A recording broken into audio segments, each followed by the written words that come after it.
السلام علیکم ورحمۃ اللہ۔ ان الحمد للہ نحمده ونستعینه ونستغفره ونعوذ باللہ من شرور انفسنا ومن سیئات اعمالنا من يهده الله فلا مضل له ومن يضلل فلا هادي له واشهد ان لا الہ الا اللہ واشهد ان محمدا عبده ورسولہ۔ ہر قسم کی تعریف اور شکر اللہ رب العزت کے لیے لائق اور زیبا ہے، جو ساری کائنات کا ایک و تنہا خالق، مالک، مربی اور منتظم ہے۔ درود و سلام ہو انبیاء اکرام پر، خصوصاً نبی مکرم رحمت للعالمین امام الانبیاء محمد الرسول اللہ صلی اللہ علیہ وسلم پر اور آپ کے اصحاب پر۔ معزز سامعین، آج انشاءاللہ سورہ لقمان کی آیت نمبر 13 سے کلاس رہے گی۔ اللہ رب العزت سے دعا ہے کہ اللہ رب العزت ہمیں صحیح معنوں میں قرآن مقدس کو سمجھنے، اس پہ غور و فکر کرنے، ایمان لانے اور عمل کے ساتھ لوگوں تک پہنچانے کی توفیق عطا فرمائے۔ اللہ ہمیں ان آیت مبارکہ میں جو نصیحتیں ہیں، ان نصیحتوں پر غور و فکر کرنے، ایمان لانے اور اخلاص کے ساتھ عمل کرنے کی توفیق عطا فرمائے، آمین یا رب العالمین۔ اعوذ باللہ من الشیطان الرجیم، بسم اللہ الرحمن الرحیم۔ وَإِذْ قَالَ لُقْمَانُ لِابْنِهِ وَهُوَ يَعِظُهُ يَا بُنَيَّ لَا تُشْرِكْ بِاللَّهِ إِنَّ الشِّرْكَ لَظُلْمٌ عَظِيمٌ۔ اور یاد کریے جب لقمان نے اپنے بیٹے سے کہا تھا، جبکہ اسے نصیحت کر رہا تھا، اے میرے بیٹے، تو اللہ کے ساتھ کسی کو شریک نہ ٹھہرانا، بے شک شرک تو بہت بڑا ظلم ہے۔ لقمان حکیم نے اپنے بیٹے کو اللہ کے حق کے بارے میں بتایا کہ اللہ کا حق مخلوق کو دینا شرک ہے، اور شرک ظلم عظیم ہے۔ شرک سب سے بڑا ظلم ہے، سب سے بڑا گناہ ہے۔ یہاں غور کرنے والی بات یہ کہ لقمان حکیم نے اپنا حق نہیں بتایا پہلے، اور ہمارا کیا وتیرہ اور طریقہ ہوتا ہے کہ ہم چاہتے ہیں کہ بچہ یا بیوی یا شوہر یا فلاں میرا حق جان لے، ہمیں اپنے حق کی زیادہ فکر ہوتی ہے۔ اور کیونکہ لقمان علیہ السلام جانتے تھے میرے بیٹے نے اگر اللہ کا حق نہیں جانا اور اللہ کا حق مخلوق کو دیا تو اس کی دنیا اور آخرت دونوں تباہ ہو جائے۔ یہ شرک سب سے بڑا جرم ہے۔ تو ہر ماں باپ یہ خواہش رکھتے ہیں کہ ہمارے بچے کی دنیا سنور جائے، دنیا اسے خوب اچھی طریقے سے سکون اور اطمینان کے ساتھ مل جائے، اور آخرت بھی اس کی سنور جائے۔ باپ ہی ایک ایسی شخصیت ہوتی ہے دنیا کے اندر جو حسد نہیں کرتا، اور دوسرا استاد۔ یہ دو ایسی قیمتی نعمتیں ہوتی ہیں، ورنہ ہر رشتوں میں آپ کو حسد مل جائے گا، لیکن یہ رشتے ایسے ہیں، اگر استاد کا رشتہ نیکی کے تعلق سے ہے، دین کے تعلق سے ہے، تو استاد یہی چاہے گا کہ میرا شاگرد مجھ سے آگے بڑھ جائے۔ اور اسی طریقے سے باپ کبھی بیٹے سے حسد نہیں کرتا، اس کا بیٹا وہ یہی چاہتا ہے کہ میرے سے آگے نکل جائے۔ تو ہر عقل مند ماں باپ کی یہ خواہش ہوتی ہے کہ اس کا بچہ شرک سے بچ جائے، کیونکہ اگر اس نے شرک کیا تو اس کی دنیا اور آخرت دونوں تباہ ہو جائے گی۔ یہاں پر ایک بہت خوبصورت بات، اللہ کے کلام کا اسلوب آپ دیکھیں۔ باپ نے اللہ کے حق کی حفاظت کی، باپ نے اللہ کے حق کی حفاظت کی فکر کی، تو اللہ نے باپ کے حق کی حفاظت کا حکم دیا۔ نوٹ کریں اس پوائنٹ۔ باپ نے اللہ کے حق کی حفاظت کی فکر کی تو اللہ نے ماں باپ کے حق کی حفاظت کا حکم دیا۔ آگے آیت جو آ رہی ہے اس میں اللہ کا حکم ہے۔ پہلی آیت میں، آیت نمبر 13 میں لقمان کا حکم تھا، لقمان حکیم کا حکم تھا۔ اب آیت نمبر 14 میں اللہ کا حکم ہے کہ والدین کے ساتھ حسن سلوک کرو۔ سبحان اللہ۔ آیت کو دیکھتے ہیں۔ اور ہم نے، یہاں پہ اللہ رب العزت فرما رہا ہے، اور ہم نے انسان کو اس کے والدین کے متعلق حسن سلوک کا حکم دیا۔ اللہ فرما رہا ہے یہ ہمارا حکم ہے کہ والدین کے ساتھ اچھا سلوک کرو۔ کیوں؟ اللہ کو وجہ بتانے کی ضرورت نہیں ہے۔ اللہ ہمارا خالق اور مالک ہے، اس کا حکم ہمارے اوپر چلے گا۔ لیکن اللہ رب العزت کا یہ احسان ہم پر کہ ہم یہ سمجھیں کہ اللہ رب العزت نے یہ حکم کیوں دیا ہے، تو اللہ رب العزت نے وجہ بھی بتائی۔ وجہ کیا بتا رہی؟ اس کی ماں نے اسے پیٹ میں کمزوری پر کمزوری کے باوجود اٹھائے رکھا۔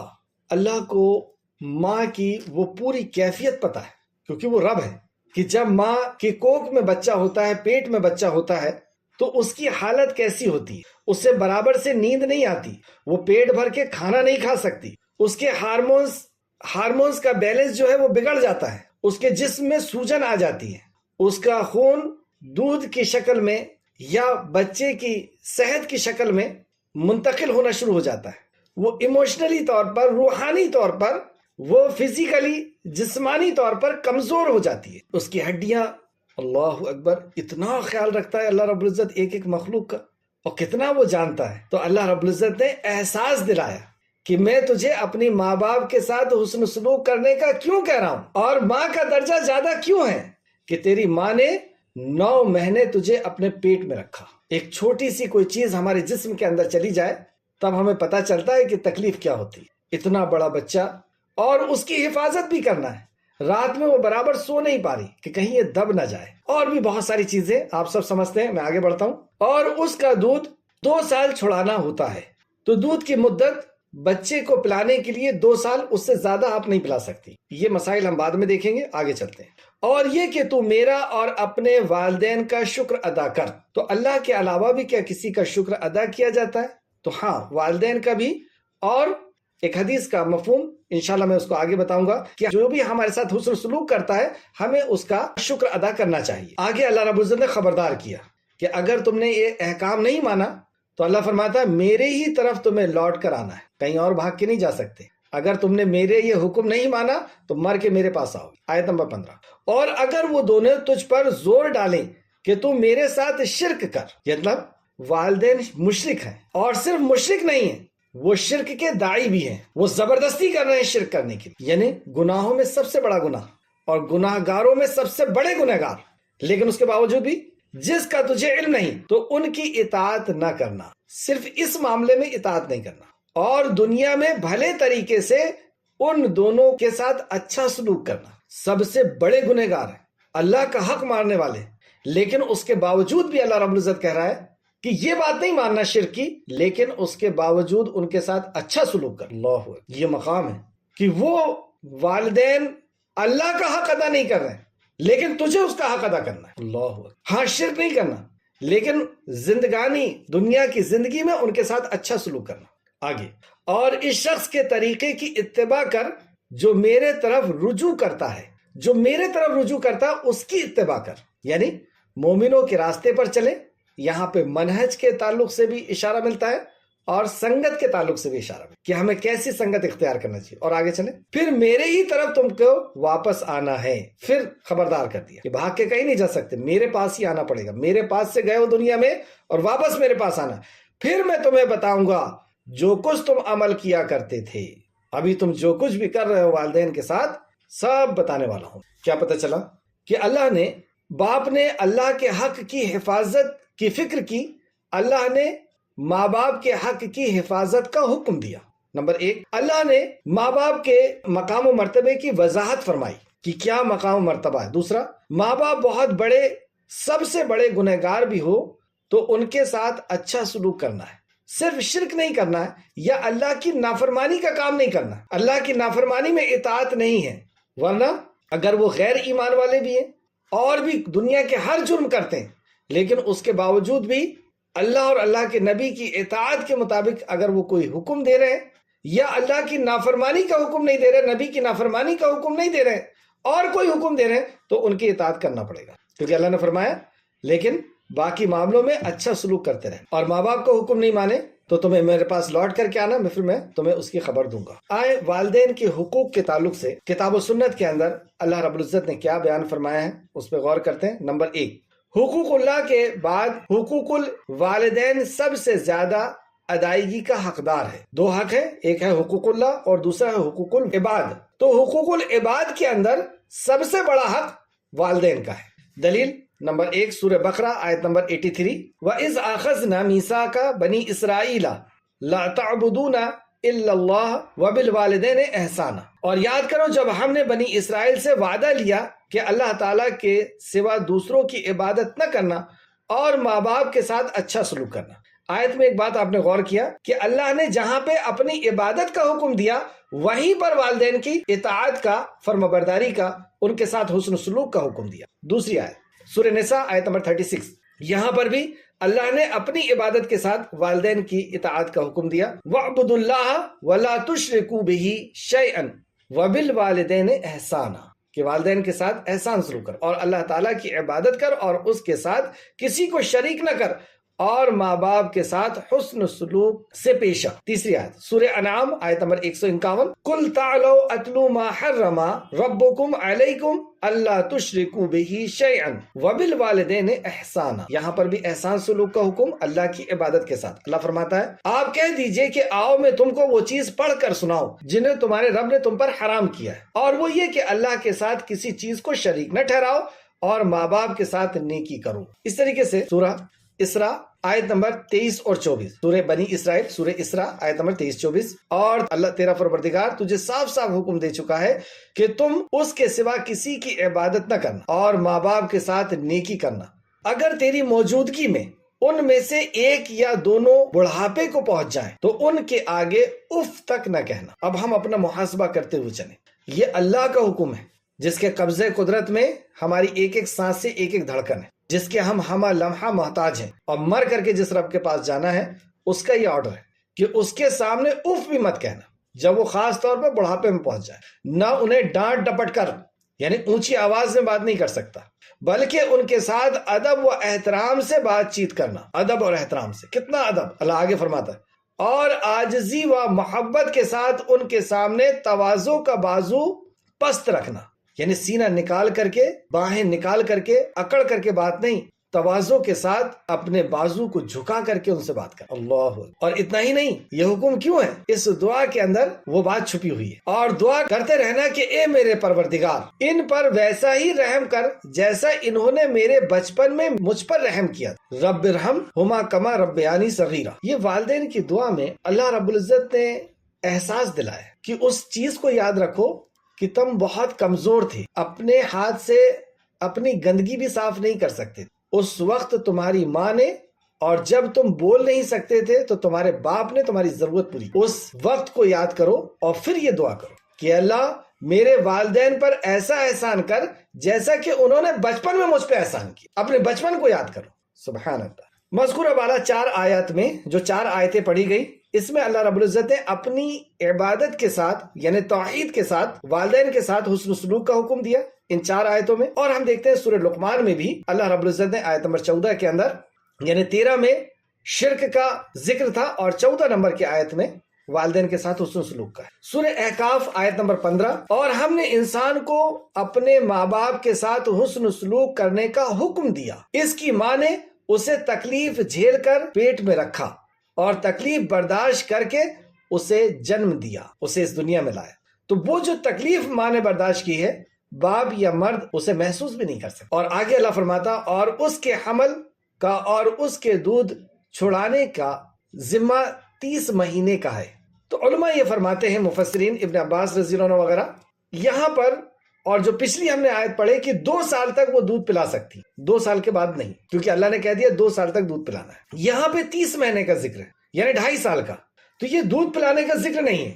یہاں پر اللہ فرما رہا اس کے حمل، یعنی وہ جب ماں کے شکم میں تھا، پیٹ میں تھا، تو اس کے حمل کا اور اس کے دودھ چھڑانے کا زمانہ 30 مہینہ ہے۔ تو اس کے دودھ چھڑانے کا زمانہ 30 مہینہ ہے۔ تو حمل سے دودھ چھڑانے تک کا جو پیریڈ ہے، بہت کم بھی اگر بچہ رہے ماں کے شکم میں تو 6 مہینہ رہتا ہے، اور دودھ چھڑانے کی مہلت 2 سال یعنی 24 مہینہ، تو اس طریقے سے 30 مہینہ ہو گئی۔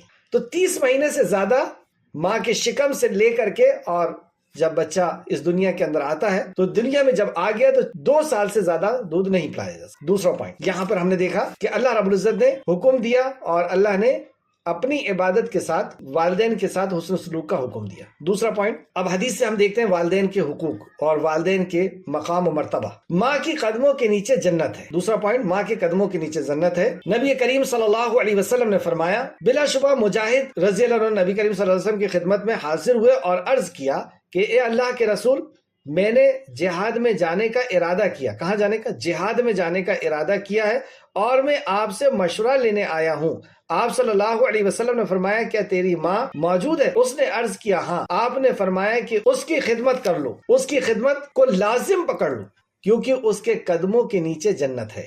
صحیح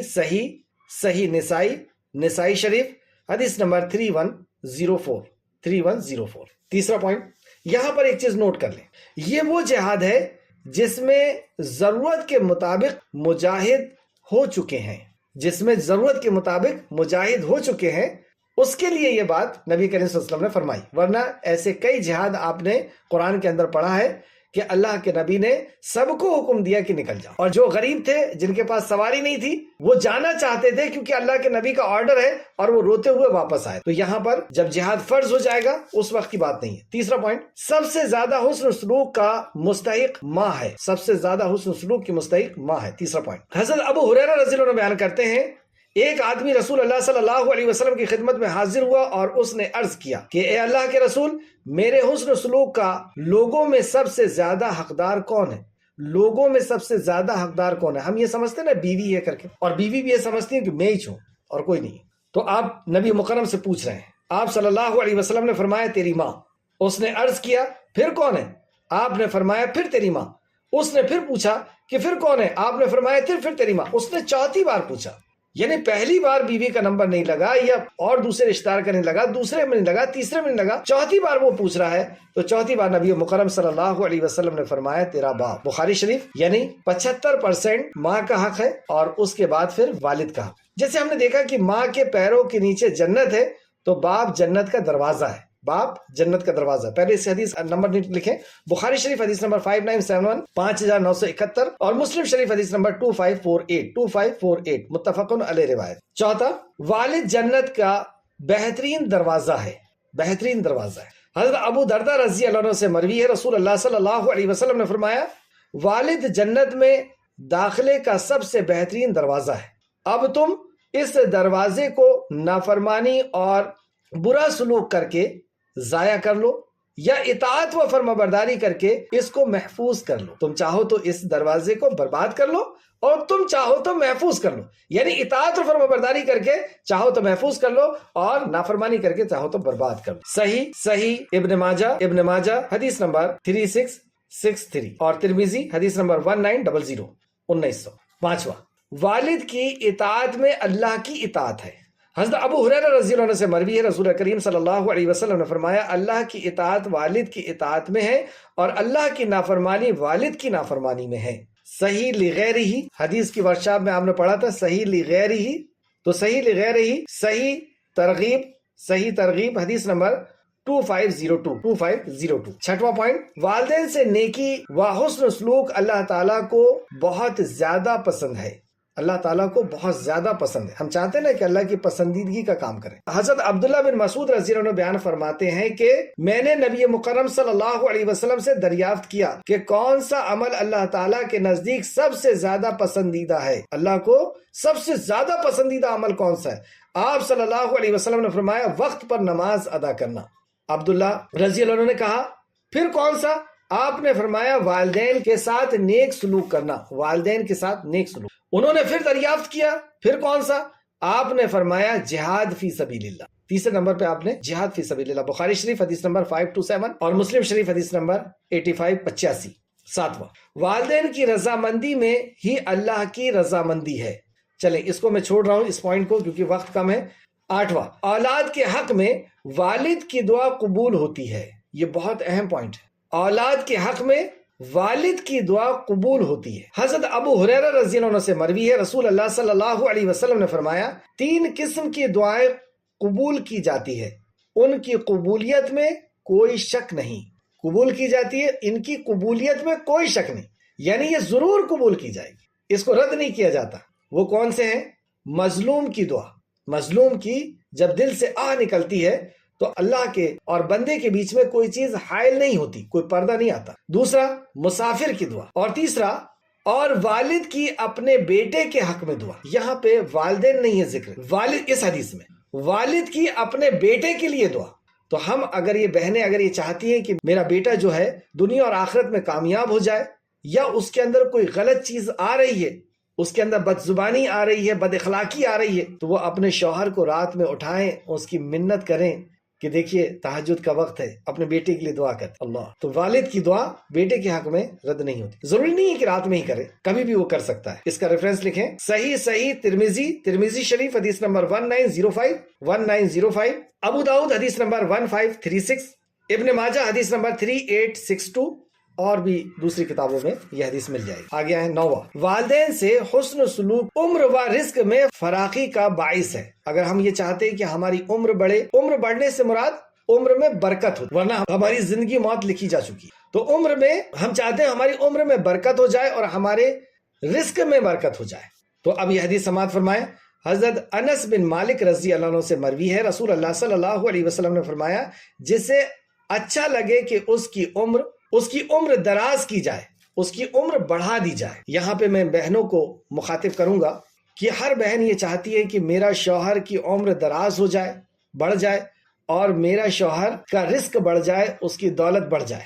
تو ایسی بہن کو کیا کرنا ہوگا کہ وہ اپنے شوہر سے یہ کہے کہ میری ساس کی، یعنی اپنی ماں کی، میری ساس کی خدمت کر. حدیث پہ غور کریں. حضرت انس بن مالک رضی اللہ عنہ سے مروی ہے، رسول مکرم صلی اللہ علیہ وسلم نے فرمایا جسے اچھا لگے کہ اس کی عمر دراز کی جائے اور اس کے رزق کو بڑھا دیا جائے، تو وہ اپنے والدین کے ساتھ نیک سلوک کرے اور اپنے رشتہ داریوں کو ملائے.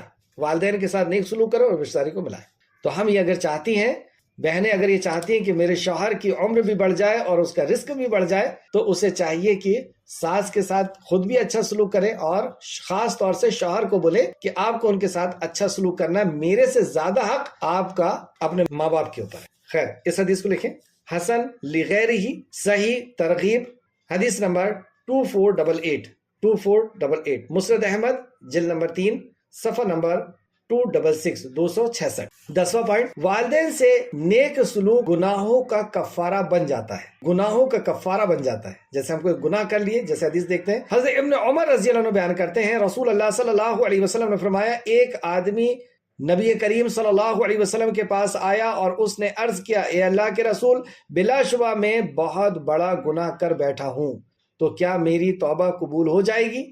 بہت بڑا گناہ یعنی کبیرہ گناہ کی بات ہے. کیا میری توبہ قبول ہو جائے گی؟ تو توبہ کرنے کے لیے آپ صلی اللہ علیہ وسلم نے دریافت کیا، کیا تیری ماں، اور ایک دوسری روایت میں کیا تیرے والدین یعنی ماں باپ زندہ ہیں؟ اس نے عرض کیا نہیں. آپ نے دریافت کیا، کیا تیری خالہ زندہ ہے؟ اس نے کہا ہاں. آپ صلی اللہ علیہ وسلم نے فرمایا تو اس کے ساتھ نیکی کر.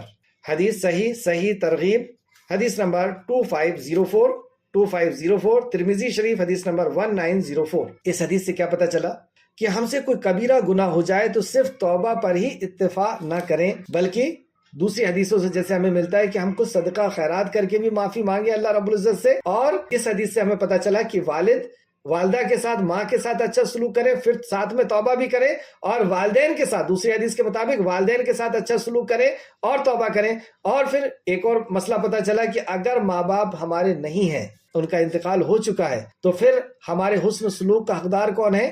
خالہ، اور باپ کی طرف سے چاچا. چلیں 11واں پوائنٹ، والدین کی خدمت و فرمانبرداری دنیا میں بھی مشکلات سے نجات کا ذریعہ ہے.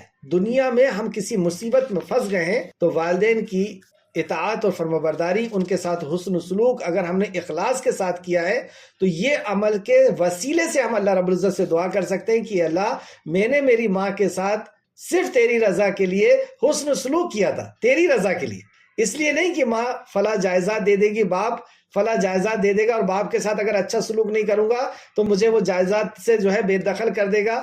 اس لیے نہیں، اللہ تیری رضا کے لیے میں نے والد کے ساتھ اچھا سلوک کیا تھا یا ماں کے ساتھ اچھا سلوک کیا تھا، میری اس مصیبت کو ہٹا دے. تو اللہ رب العزت اس دعا کو قبول کر لیتا ہے. جیسے بنی اسرائیل کے 3 لوگ کہیں جا رہے تھے اور ایک طوفان آیا، وہ کسی غار میں چھپ گئے، اور جیسی غار میں چھپے تو اوپر سے یعنی گفا میں چھپے تو اوپر سے ایک بڑا سا پتھر آ کر کے گفا کا منہ اس نے بند کر دیا.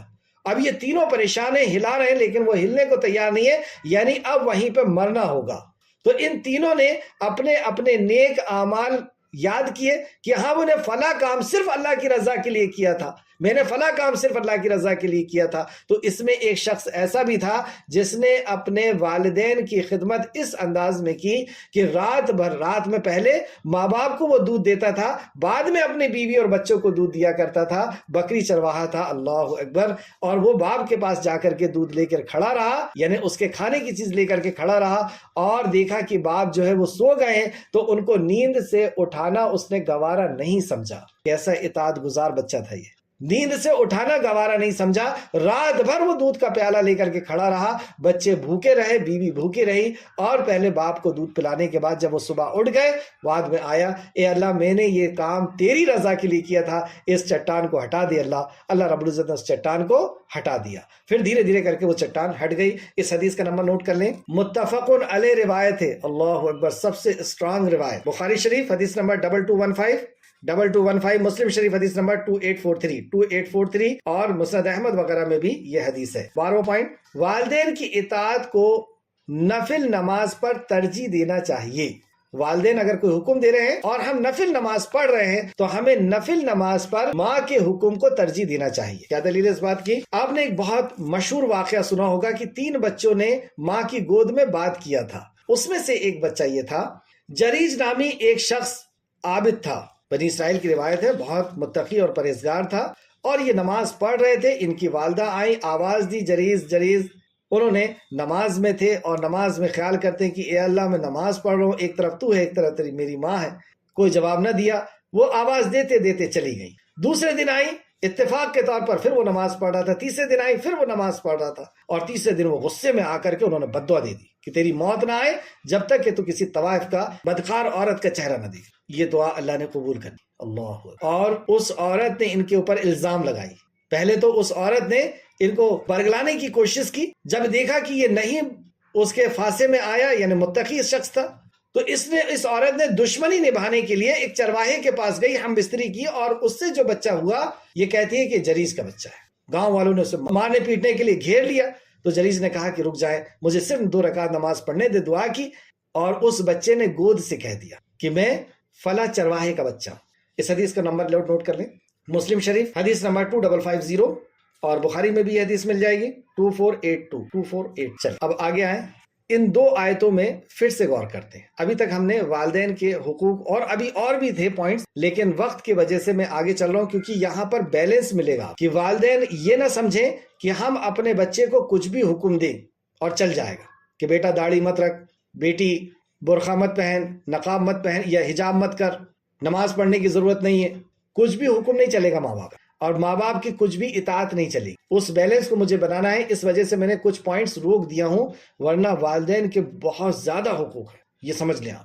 آیت کو پھر سے سماعت فرمائیں، اور ہم نے انسان کو اس کی والدین کے متعلق حسن سلوک کا حکم دیا، اس کی ماں نے اسے پیٹ میں کمزوری پر کمزوری کے باوجود اٹھائے رکھا، تو اللہ نے احساس دلایا کہ یاد کرو کہ تمہیں کس طریقے سے، تمہیں تو اللہ نے بنایا ہے، لیکن ذریعہ کون تھا، اور کس طرح تم اس کے شکم میں رہے ہو، اور اس کا دودھ 2 سال چھڑایا۔ 2 سال چھڑانے کے تعلق سے تفسیر ابن کثیر صفحہ نمبر 660، سورہ بقرہ آیت نمبر 233 جو ہم ابھی پڑھ چکے ہیں، اور مائیں اپنے بچے کو پورے 2 سال دودھ پلائیں، یہ حکم اس شخص کے لیے ہے جو دودھ پلانے کی پوری مدت تک دودھ پلانا چاہے۔ اگر کوئی دودھ پلانے کی پوری مدت تک دودھ پلانا چاہ رہا ہے تو 2 سال پلائے، اس سے زیادہ وہ نہیں پلا سکتا۔ اگر وہ پہلے چھڑا دے تو یہ چلے گا، کوئی مجبوری ہے، پہلے دودھ وہ چھڑا دے رہا ہے یا کسی اور سے دودھ بچے کو پلوا رہا ہے، یہ چلے گا، لیکن 2 سال سے زیادہ بچے کو دودھ نہیں پلایا جا سکتا۔ سورہ بقرہ آیت نمبر 233۔ ایک اور آیت جو ہم نے پڑھا تھا سورہ احقاف آیت نمبر 15، اور اس کا پیٹ میں رہنا اور دودھ چھڑانا 30 مہینے میں ہوتا ہے۔ اس کے تعلق سے حضرت ابن عباس رضی اللہ عنہ اور دیگر ائمہ اکرام اور مفسرین اس تعلق سے یوں فرماتے ہیں کہ ماں کے پیٹ کے اندر کم سے کم بچہ جو ہے وہ 6 مہینے رہتا ہے، اور باہر جب وہ دودھ پی رہا ہے تو وہ 24 مہینہ رہے گا، ایسا کر کے یہ 30 مہینے پورے ہوں گے۔ آگے چلتے ہیں، اور یہ کہ میرا اور اپنے والدین کا شکر ادا کر، اللہ کے ساتھ اللہ کا تو ہم شکر ادا کریں گے ہی، اور والدین کا بھی شکر ادا کریں، یہاں تک کہ کوئی ہمارے ساتھ احسان سلوک کرتا ہے تو ہم اس کا بھی شکر ادا کریں۔ نبی کریم صلی اللہ علیہ وسلم نے فرمایا، جو بندوں کا شکر ادا نہیں کرتا وہ اللہ کا بھی شکر ادا نہیں کرتا، جو بندوں کا شکر ادا نہیں کرتا وہ اللہ کا بھی شکر ادا نہیں کرتا۔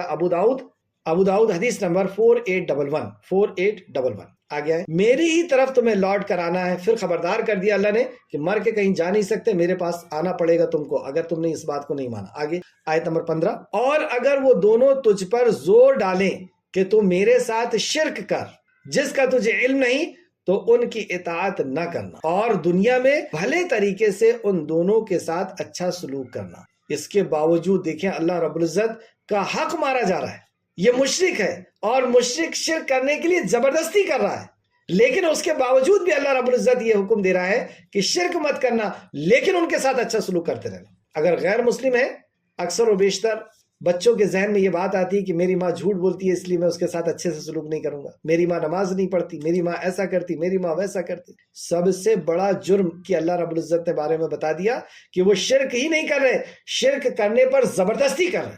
اس سے بڑے گنہگار تو نہیں ہوں، ایسے بھی گنہگار ہیں تو ان کے ساتھ تمہیں اچھا سلوک کرنا ہے۔ اس تعلق سے ایک حدیث بھی لکھی اور جو متفقن روایت ہے، بخاری شریف حدیث نمبر 2620 اور مسلم شریف حدیث نمبر 1003۔ ایک صحابیہ تھی، نبی کریم صلی اللہ علیہ وسلم کی خدمت میں آئیں اور کہا کہ میری ماں آئی ہے اور وہ مشرک ہے، یعنی کافر ہے، کیا میں اس کے ساتھ اچھا سلوک کروں؟ آپ صلی اللہ علیہ وسلم نے فرمایا ہاں، اس کے ساتھ اچھا سلوک۔ یہ اس حدیث کا مفہوم، جس حدیث کا نمبر میں نے آپ کو بتایا۔ اب والدین اگر شرک کا کہیں تو ان کا حکم نہیں ماننا ہے، یعنی نافرمانی کرنا ہے۔ تو والدین کی نافرمانی کہاں کہاں پر ہوگی؟ اور جب والدین کی نافرمانی ہوگی تو والدین سے حقوق سے تو چھوٹے ہی حقوق ہے، سارے حقوق تو والدین کے حقوق سے چھوٹے ہی ہے نا۔ تو پھر شوہر کا حکم بھی نہیں مانا جائے گا، بیٹے کا حکم بھی نہیں مانا جائے گا، پڑوسی کا کسی کا حکم نہیں مانا جائے گا۔ کس کس جگہ پر؟ دلیل دیکھیں، والدین کی اطاعت، پوائنٹ دیکھیں نمبر 1، والدین کی اطاعت صرف نیکی کے کاموں میں کی جائے گی۔ مراد یہ ہے کہ اگر والدین کفر و شرک یا کسی بھی ایسے کام کا حکم دے جو اللہ تعالیٰ کے احکامات کے خلاف ہو تو پھر اللہ کے حکم کی مخالفت نہیں کی جائے گی، والدین کے حکم کی نافرمانی کی جائے گی۔ دلیل سورہ عنکبوت آیت نمبر 8، اور ہم نے انسان کو اپنے والدین کے ساتھ اچھا سلوک کرنے کی نصیحت کی، ہاں اگر وہ یہ کوشش کرے کہ تو میرے ساتھ کسی کو شریک بنا لے جس کا تجھے علم نہیں تو پھر ان کی اطاعت نہ کرنا۔ سورہ عنکبوت آیت نمبر 8 اور سورہ لقمان ہم پڑھ چکے۔ اب حدیث دیکھیں، رسول اللہ صلی اللہ علیہ وسلم نے ارشاد فرمایا، اللہ کی نافرمانی کے کام میں کسی کی اطاعت نہیں کی جائے۔ اللہ کی نافرمانی کے کام میں، جیسے کوئی یہ کہہ رہا ہے کہ نماز مت پڑھو، ٹخنے سے اوپر پیجامہ مت رکھو، یا پینٹ مت رکھو، یا داڑھی مت رکھو، ابھی جوان ہو، اور یہ کیا تم اٹھے چھٹے نماز میں چلے جاتے ہو، ایسا مت کرو، یا کسی بھی نافرمانی کی وہ بات کر رہے ہیں۔ تو نبی مکرم صلی اللہ علیہ وسلم نے فرمایا، اللہ کی نافرمانی کے کام میں کسی کی اطاعت نہیں کی جائے گی۔ اطاعت صرف نیکی کے کاموں میں ہے، اطاعت صرف نیکی کے کام میں، معروف میں اطاعت ہے، اور یہ متفقن علیہ روایت ہے۔ بخاری شریف حدیث نمبر 1840 اور مسلم شریف حدیث نمبر 4340 4340۔ اکثر و بیشتر بہنیں اپنے آپ اپنی نفسانی خواہشات کو پورا کرنے کے لیے شوہر کا آڑ لیتی کہ میرے شوہر کو پسند نہیں ہے کہ میں برقع پہنوں، حجاب کروں، اس لیے تو میں نہیں کرتی، میرے شوہر کو یہ پسند نہیں ہے اس لیے میں ایسا کروں۔ یہ نہیں چلے گا۔ آپ شوہر کی اطاعت وہیں تک کر سکتی ہیں جب تک وہ اللہ اور اللہ کے نبی کی نافرمانی کی اطاعت نہ کہیں۔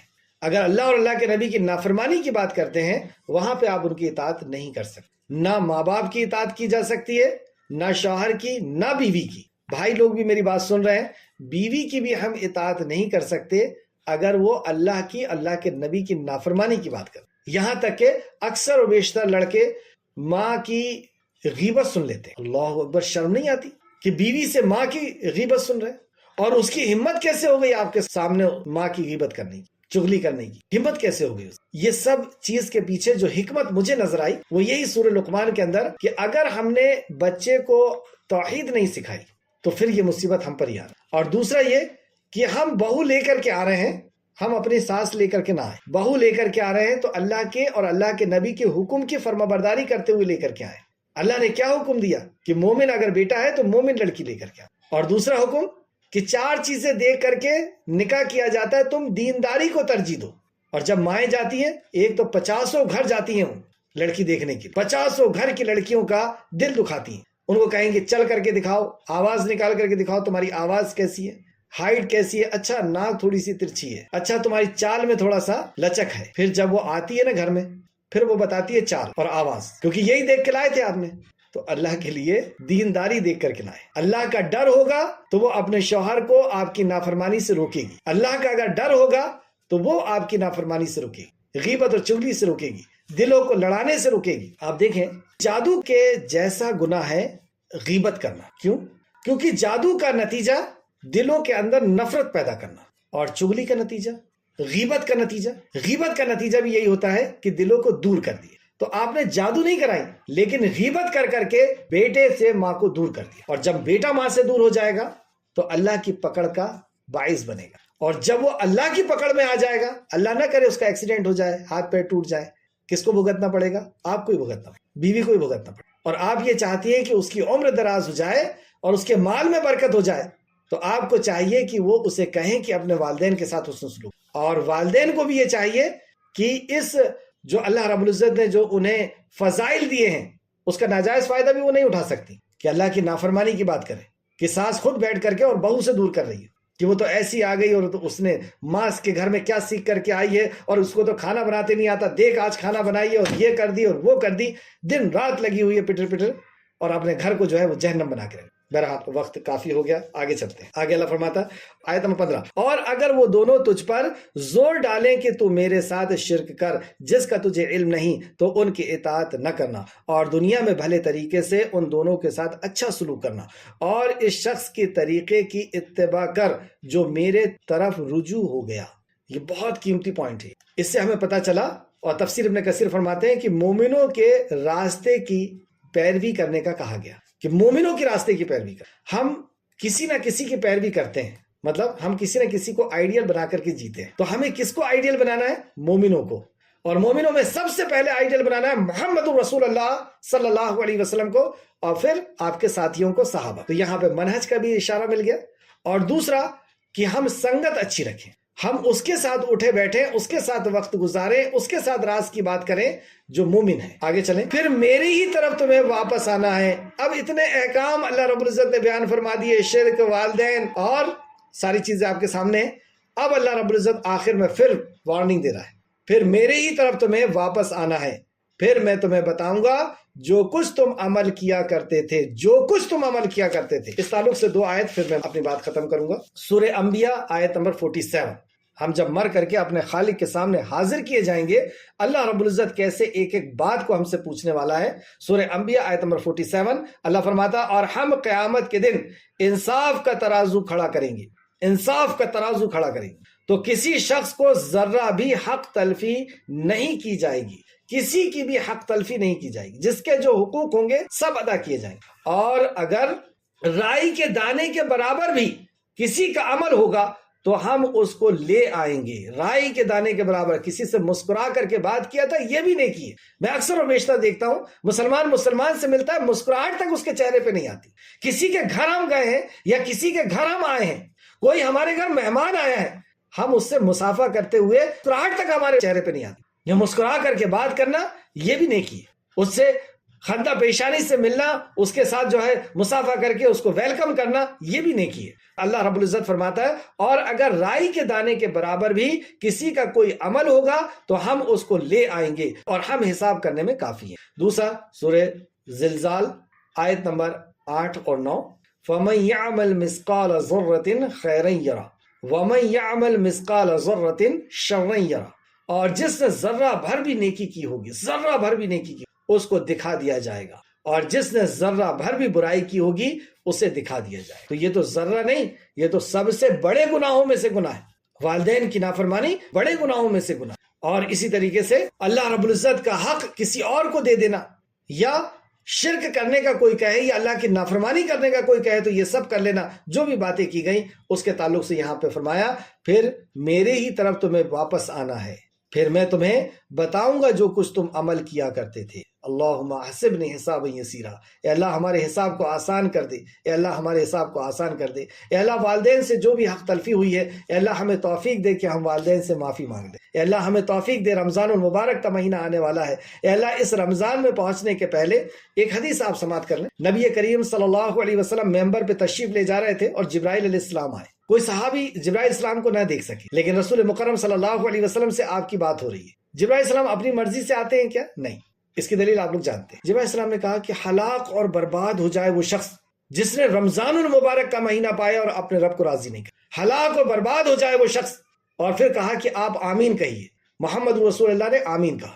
یعنی آپ ممبر پہ چڑھ رہے تھے، پہلے زینے پہ قدم رکھا کہا آمین، دوسرے زینے پہ قدم رکھا کہا آمین، تیسرے زینے پہ قدم رکھا کہا آمین۔ بعد میں صحابہ نے پوچھا یا رسول اللہ یہ ہم نے نیا عمل دیکھا، کیا یہ دین کے اندر ہے؟ آپ نے فرمایا نہیں، جبرائیل آئے تھے، انہوں نے یہ دعا کی، دعا بھی اللہ کی طرف سے، آئے بھی اللہ کی طرف سے۔ یہ بات کو آپ نوٹ کریں۔ آپ نے کیا کہا؟ ہلاک اور برباد ہو جائے وہ شخص جس نے رمضان المبارک کا مہینہ پایا اور اللہ رب العزت کو راضی نہیں کر۔ یہ عام مہینہ نہیں ہے کہ آ گیا چلا گیا اور ہم نے ویسے ہی گزار دیا جیسے 11 مہینے گزارے تھے۔ اگر ہم نے اس کی عزت کی، اس مہینے کی قدر کی تو ہمیں جنت تو ملے گی، لیکن اگر ہم نے قدر نہیں کی، جیسے ہماری جس دن موت ہوتی ہے، یا تو ہم جنت کی طرف جاتے ہیں یا جہنم کی طرف جاتے ہیں۔ اس انداز کی ہے یہ بات کہ جس نے رمضان المبارک کا مہینہ پایا اور اللہ کو راضی نہیں کر لیا، وہ ہلاک و برباد ہو جائے، وہ جہنم کا ایندھن بن جائے۔ آپ آمین کہیے، میں نے آمین کہہ دیا، سیل لگ گئی۔ دوسرا، ہلاک و برباد ہو جائے وہ شخص جس کے سامنے آپ کا نام نامی اسم گرامی آئے اور وہ آپ پر درود نہ بھیجے۔ واقعی وہ شخص کو ہلاک و برباد ہو جانا چاہیے جو نبی مکرم صلی اللہ علیہ وسلم کے نام آنے کے بعد درود شریف نہ پڑھے۔ یہ وہی کر سکتا ہے جو نبی مکرم کے مقام و مرتبے کو نہیں جانتے۔ تیسرا، ہلاک و برباد ہو جائے وہ شخص جس کے والدین ہیں اور وہ ان کی خدمت کر کے اپنے رب کو راضی نہ۔ تو اے اللہ، رمضان المبارک کا عظیم مہینہ آنے والا ہے، اے اللہ ہمیں توفیق دے دے کہ ہم اپنے والدین سے معافی مانگ لے، جو بھی ہمارے سے غلطی ہوئی ان سے معافی مانگ لے۔ اللہ توفیق دے دے، اے اللہ توفیق تیرے ہی اختیار میں ہے۔ اے اللہ رمضان المبارک کے مہینے میں ہمیں زندگی عطا فرما دے کہ ہم اس مہینے کو پالیں اور ہم صحیح عقیدے کے ساتھ اس مہینے کو ہم پالیں اور اخلاص کے ساتھ ہمیں عمل کرنے کی توفیق عطا فرما۔ اے اللہ جب تک زندہ رکھ، ایمان، اخلاص اور عمل صالح کے ساتھ زندہ رکھ، ہمارا خاتمہ بالخیر فرما اور نیکوکاروں کے ساتھ ہمارا شمار فرما دے۔